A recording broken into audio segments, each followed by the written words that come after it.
Imagine being asked to replace what many people still consider the greatest sports sedan ever built. A car so universally respected that journalists, engineers, and enthusiasts struggled to find serious flaws.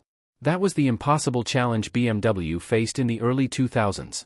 The E39 had become far more than just a successful luxury sedan, it had become the benchmark. Every competitor measured itself against it. Customers adored it. Critics praised it. And many believed BMW had already achieved perfection. Most manufacturers, faced with that kind of success, would have played it safe. They would have refined the design, improved the engines, added a few new technologies, and called it the next generation. But BMW made a decision that shocked the automotive world. Instead of preserving a winning formula, the company chose to reinvent it completely. The result was a car that divided opinions before it even reached dealerships. Some called it revolutionary. Others called it a disaster. And almost overnight, BMW found itself at the center of one of the biggest design controversies in automotive history. The man responsible was Chris Bangle. When he became BMW's design chief, he wasn't interested in repeating the past. He believed that every generation of BMW should look unmistakably different from the one before it. His philosophy challenged decades of conservative German design. Sharp lines replaced familiar curves. New proportions replaced traditional elegance. Surfaces became more sculptural, more dramatic, and far more emotional. Nothing represented that philosophy better than the new 5 Series. When the E60 debuted in 2003, people couldn't believe what they were seeing. The clean, timeless appearance of the E39 had disappeared. In its place stood a sedan with bold body lines, a higher rear deck, aggressive headlights, muscular fenders, and a silhouette unlike any BMW before it. Newspapers, magazines, television programs, and early internet forums exploded with debate. Some enthusiasts argued BMW had destroyed its identity forever. Others believed they were witnessing the future of automotive design. Very few remained neutral. But the controversy didn't stop with the exterior. Inside, BMW introduced something that frustrated almost every journalist during their first test drive. Instead of filling the dashboard with dozens of traditional buttons, engineers replaced many familiar controls with a single rotary controller connected to a digital screen. It was called iDrive. Today, systems like this are standard in almost every premium car. In 2003, however, it felt completely alien. Reviewers complained that simple tasks suddenly required navigating electronic menus instead of pressing physical buttons.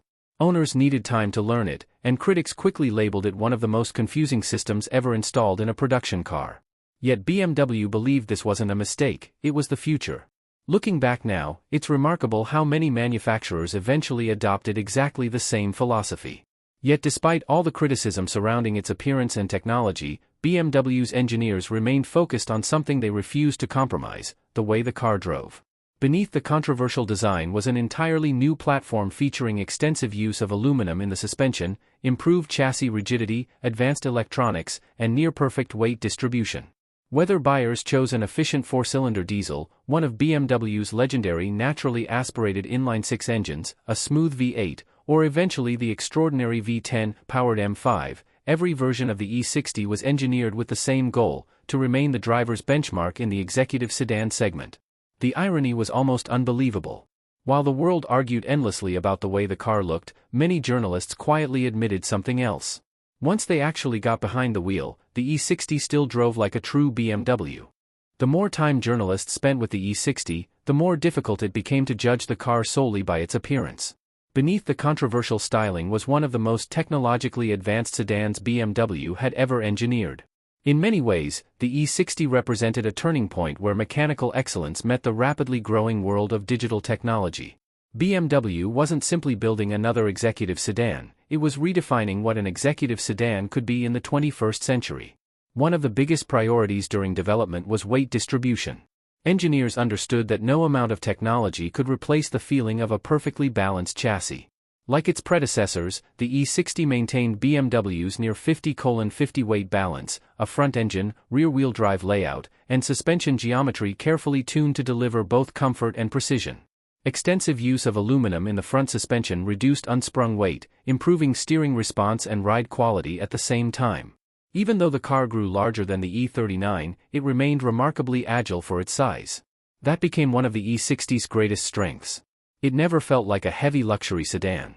It felt alive. Steering was precise, body control remained composed through fast corners, and the chassis encouraged confident driving in a way few competitors could match. Personally, I think that's why the E60 survived all the criticism surrounding its design.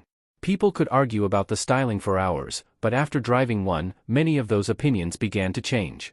It reminded everyone that BMW's greatest talent had never been drawing beautiful cars, it had always been building cars that made people want to keep driving. The engine lineup reflected that same philosophy. Buyers could choose everything from efficient four-cylinder diesels to smooth naturally aspirated inline-six engines like the N52, which many enthusiasts still consider one of BMW's finest modern six-cylinders.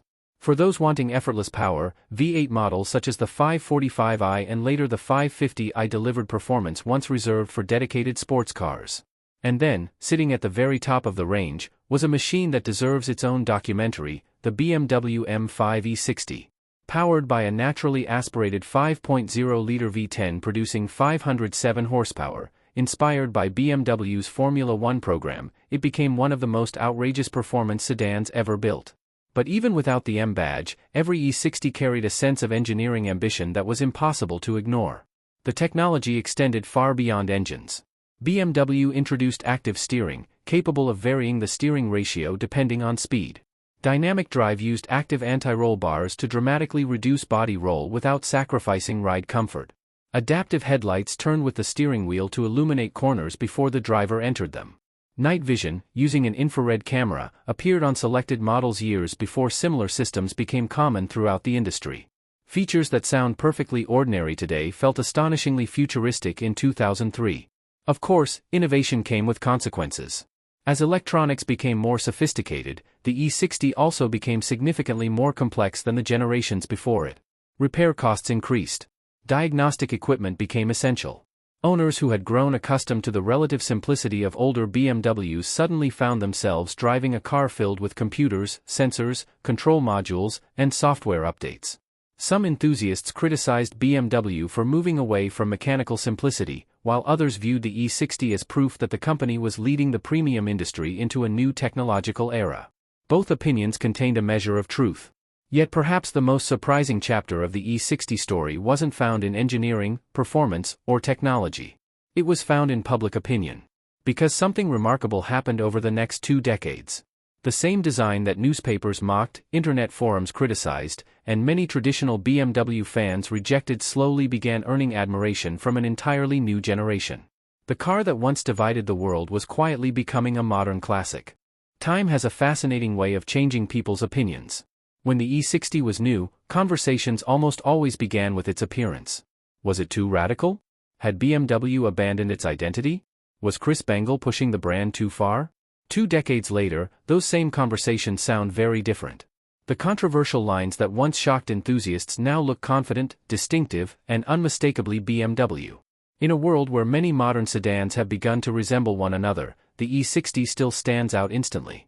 You don't need to see the badge to know exactly what it is. That's something only truly memorable designs achieve. Its influence also became impossible to ignore.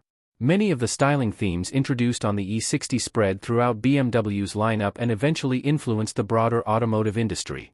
More importantly, the car proved that BMW was willing to take risks instead of simply repeating what had worked before. The easiest decision would have been to build another E39. The brave decision was to build something completely different, and accept the criticism that came with it. Sales told an interesting story as well. Despite the controversy, customers kept buying the car. Over the course of its production run, BMW built well over 1 million examples of the E60 and its touring counterpart, making it one of the company's commercial successes. While enthusiasts argued on internet forums, the market quietly reached a different conclusion. Buyers appreciated the combination of technology, comfort, performance, and unmistakable character. The E60 proved that loud criticism doesn't always reflect reality. Looking back today, the car represents the end of an important era.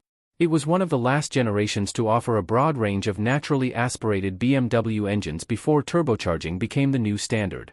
It was developed before electrification began reshaping the automotive industry.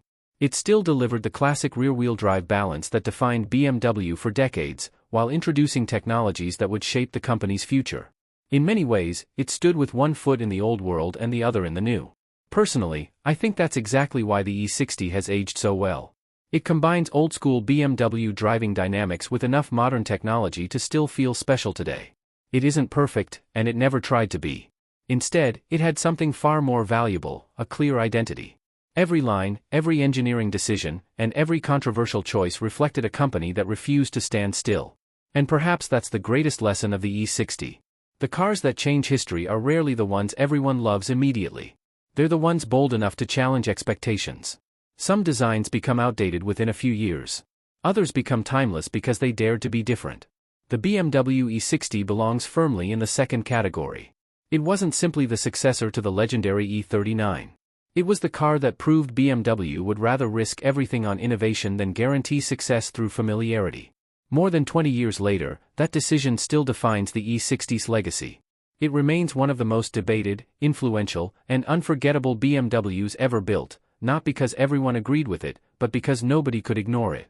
The BMW E60 was never meant to make everyone happy. It wasn't designed to quietly replace the beloved E39 or satisfy traditionalists who wanted more of the same. BMW deliberately chose the harder path. Instead of protecting its reputation, the company risked it. It challenged its own design philosophy, embraced new technology before most competitors dared to, and created a sedan that forced the entire automotive world to pay attention. Personally, I think that's exactly why the E60 has become so important. Great cars don't always earn admiration on the day they're unveiled. Sometimes they need years, sometimes decades, for people to understand what they truly represented. Looking back today, it's remarkable how many of the features people once criticized became industry standards. The iDrive system that confused journalists evolved into one of the most influential infotainment concepts ever created. Advanced electronic driver assistance, adaptive lighting, digital interfaces, and sophisticated chassis technologies all became normal across the premium segment. Even the design language that sparked endless controversy helped push automotive styling into a completely new era. The E60 didn't simply follow trends, it created many of them. And then there's the driving experience. Whether it was a smooth 530i with BMW's legendary naturally aspirated inline-six, a torque-rich diesel built for endless autobahn miles, or the unforgettable V10 powered M5, every version shared the same philosophy. This was still a driver's car first. BMW never forgot that.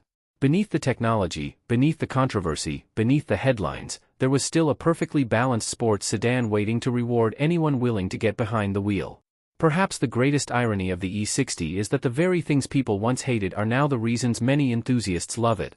The bold design no longer looks strange, it looks confident. The technology no longer feels complicated, it feels pioneering. And the car that once divided BMW fans has become one of the brand's most recognizable modern classics. Values of clean examples continue to rise, enthusiasts actively search for well-preserved cars, and an entire generation has grown up seeing the E60 not as controversial, but as iconic. In the end, the BMW E60 didn't change history because it was perfect. It changed history because it had the courage to be different. It proved that true innovation always comes with criticism, that bold ideas rarely receive immediate applause, and that the cars remembered forever are often the ones people misunderstood first. More than 20 years later, the E60 is no longer the BMW that divided the world. It has become the BMW that changed it. And perhaps that was its destiny all along.